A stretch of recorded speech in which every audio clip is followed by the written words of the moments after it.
धन्यवाद। सबैजनाले ताली लगाइदिनु होला श्री राजकुमारी गुरुङज्यूबाट एउटा गमलामा जल सिंचित गरिदिनु होला र अर्को गमलामा हाम्रो नगर प्रमुखज्यू विशेष अतिथि हुनुहुन्छ आँखाको पानीबाट अर्को गमलामा उहाँले सिंचित गरिदिनु हुन अनुरोध गर्दछु। यहाँ सबैजनालाई हामी धेरै धेरै धन्यवाद ज्ञापन गर्न चाहन्छौँ। सबैजनाले ताली लगाइदिनु होला। ल धन्यवाद सबैजना। नगर प्रमुख श्री रामचन्द्र जोशीज्यू विशेष कामले बाहिर जानुपर्ने भएको हुनाले त्यही राखिदिनु हुन हार्दिक अनुरोध गर्दछु। धन्यवाद जयन्ती। त्यस कार्यक्रमका आदरणीय अध्यक्षज्यू, प्रमुख अतिथि आदरणीय दाई क्याप्टेन चित्रबहादुर गुरुङज्यू लगायत यस नवबुद्ध आनन्द ग्रुपका पूर्व अध्यक्षज्यूहरू,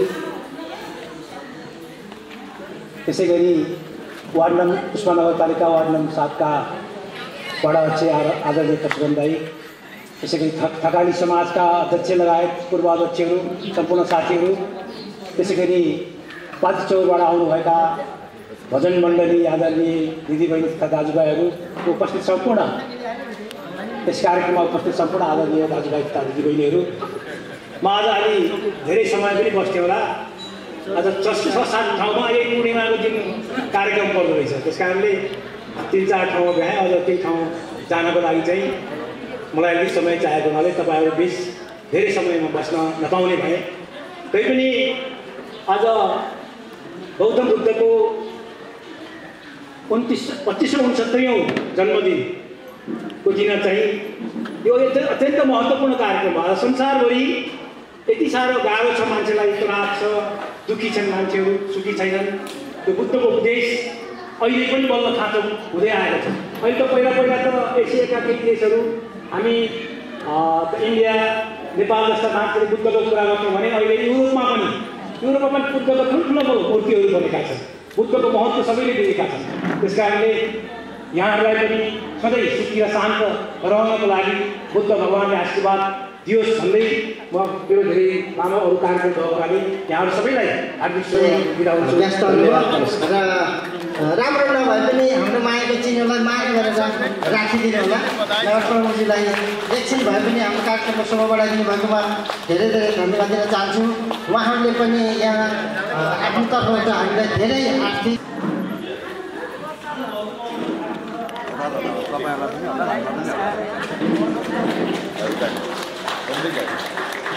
ल बधाई छ। धेरै धेरै धन्यवाद छ। धन्यवाद सजुज्यू।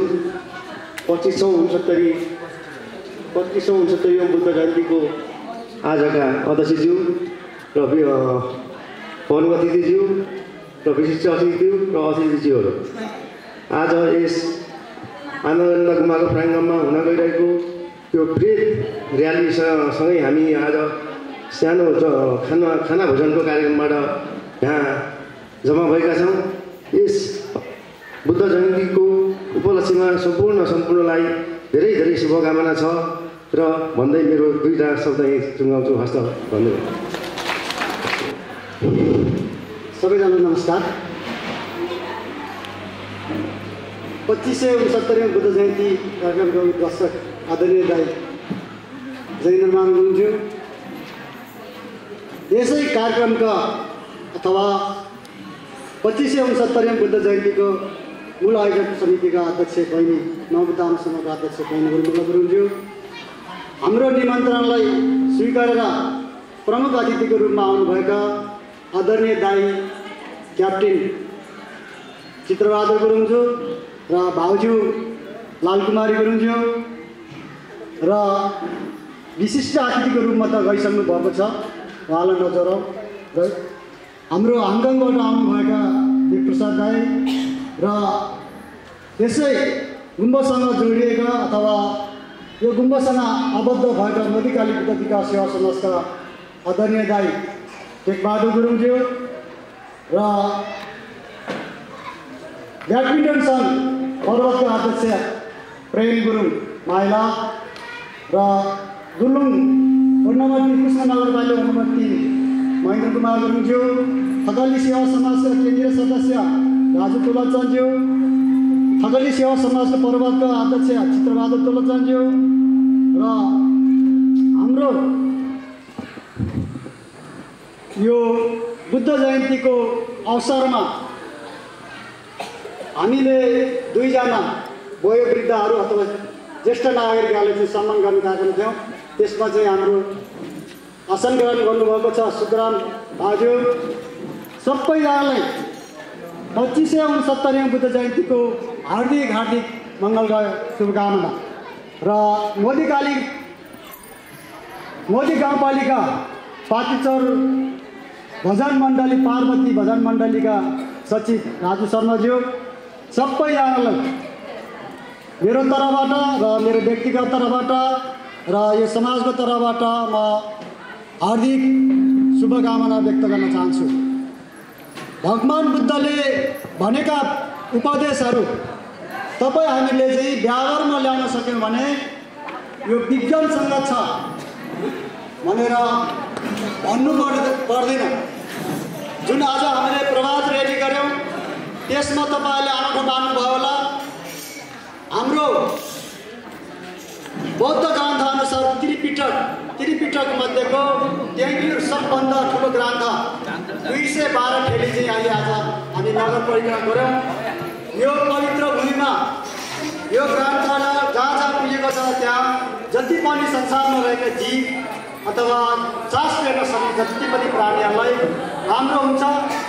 राम्रो होस् भन्ने उद्देश्यले हामीले बाजा गाडी सहित पञ्चबाजा सहित भजन मण्डली सहित हाम्रो वेशभूषा सम्पूर्णले चाहिँ बजार परिक्रमा गरेर आज हामी यहाँ भित्रायौँ र धर्मगुरुहरूबाट पनि र हाम्रो आमासँग बाबुसँग सबैबाट चाहिँ हामीले आफूले सक्दो हामीले शक्तिले भ्याएसम्म चाहिँ बुद्धको चाहिँ हामीले मूर्तिलाई शाक्यमुनि बुद्धलाई हामीले बजार परिक्रमा गरेर हाम्रै यो आनन्द उत्सवको फेरि हामीले राख्यौँ।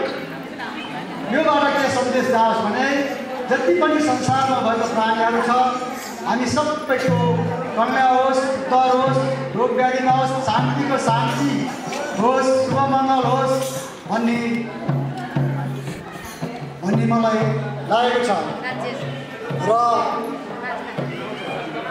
हाम्रो देश आनन्द घुम्न अथवा यो समाजमा हरेक वर्ष नि यस्तै कार्यक्रमहरू भइरहेको छ।